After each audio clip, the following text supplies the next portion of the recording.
de Leonardo Félix Corezola, de Chapecó, Santa Catarina.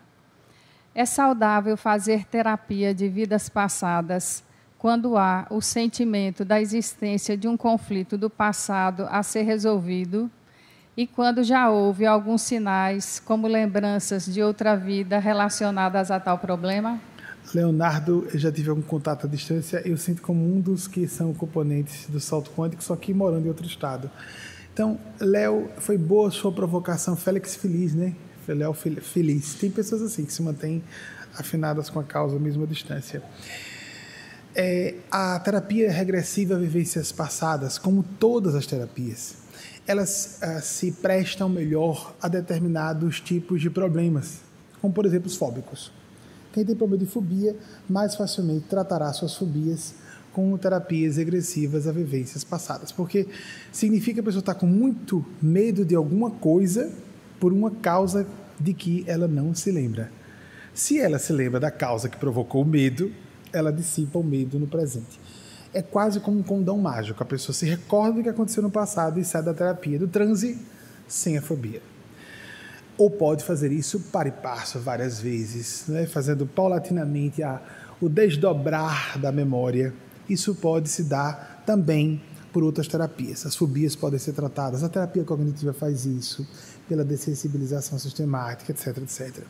Mas o problema com os fenômenos anímicos como esse, do retorno ao passado, como os mediúnicos, é o nosso deslumbramento com eles. É muito comum uma pessoa ir para a terapia de vidas passadas, como se fala simplificadamente, porque a regressão pode ser para esta vida, uma vivência desta vida.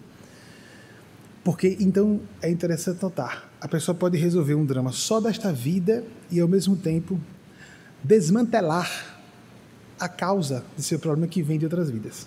Porque ele está refletido em um outro trauma dessa encarnação. É bem curioso isso, né? Como a vida toda é interpenetrada, como os padrões tendem a se repetir, e em qualquer tempo em que nós resolvamos o problema, a solução aparece. Então a pessoa não precisa nem acreditar em reencarnação. Basta que ela tente ser feliz e buscar a resolução da sua questão. De uma forma ou de outra, a terapia para um trauma perinatal. Otto Rank, se eu não me engano, que é o pai dessa corrente. A pessoa vai lá, porque a forma do parto, a criança ficou presa, blá, blá, blá, vamos voltar ali que resolve. Ou então, vamos fazer psicanálise clássica, a pessoa lembra de um trauma infantil.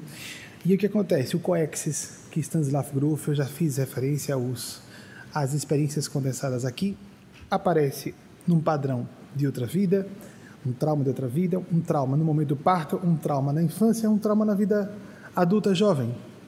Para onde a pessoa for, se ela resolver plenamente, resolve. Isso é maravilhoso, né? Mas a pessoa vai para se lembrar de outras vidas, procurando resolver suas frustrações do presente. É tanta rainha do Egito, gente.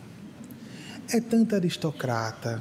Chico Xavier sendo irônico e ao mesmo tempo falando algumas verdades, porque para algumas pessoas aplicava-se isso. Mas o que foi que tem tanto aristocrata reencarnado, tanta rainha, tanto rei reencarnado, onde estão os plebeus? Aí então Chico respondeu brincando, gente, a gente levou a sério, né? É porque parte disso é verdade, para alguns casos é real. Ora, porque os plebeus subiram, uai. Ela falou com aquele jeitinho menino, né? Uai, porque os plebeus subiram, se sublimaram, a aristocracia está aqui. Ainda tem gente que se orgulha. Eu sou um antigo aristocrata. Sangue azul de sempre, eu sempre me acostumei a ser servida. A pessoa assim vai, desce ainda. Olha o nível da loucura. Trabalhando o assunto espiritual.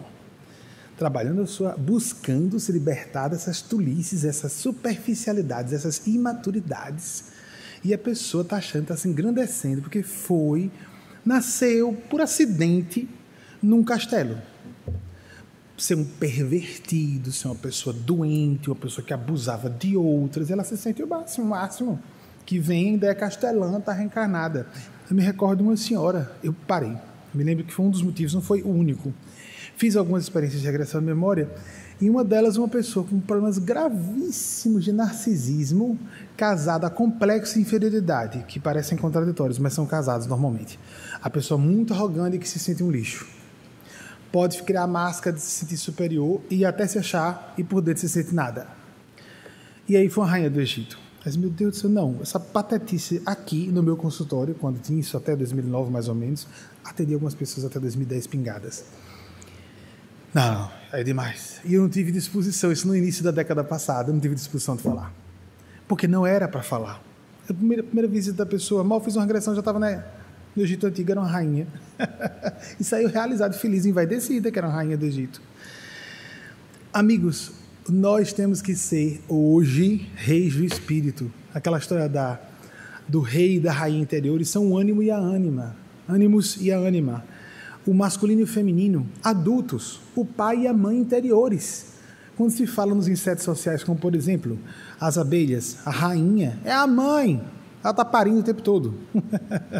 Ela está lá, fica adulta para ficar parindo e as outras cuidando dela. Essa coisa de importância do passado não é importante. Importância no presente, importância na utilidade. Olha a utilidade. Se tiver serviço bem comum. Porque a utilidade pessoal é desvio, é adulteração do propósito da importância. Para que uma pessoa tem o diploma de medicina, na importância profissional? Para servir no sacerdócio da medicina da saúde. Para que a pessoa atinja o poder? Para servir o interesse comum, não é? Na política, né? Em tese, a gente imagina isso. Quem não fizer, não acredita nessas coisas. Não acredite, não. Joga a pedra para cima que é na sua cara. Bem assim, linha reta, para ver o que acontece. É vertical. Aí a pessoa, não vou jogar para lá, porque cai na cabeça do outro. Aí a pessoa descobre que dorme no percurso e acorda debaixo da pedra, a pedra cai na cabeça dela. Não tem isso de fugir, ser esperto e fugir do karma. Ninguém foge do karma. Não, mas eu não acredito. A criancinha pequena, né? Fecha os olhos. Não acredito. Ser impune. Aqui dentro, na minha esperteza, eu manipulo tudo e consigo só o que eu quero. Vai voltar para a pessoa. Isso é um sentimento. Isso é que define nosso destino. Sabe como a gente prova se é uma pessoa é isso ou aquilo? Pelo que a gente faça hoje. O passado está revelado no presente. Se uma pessoa foi isso ou aquilo no passado, a gente vê no presente indícios disso? Não. Se não vê, está boiando na maionese.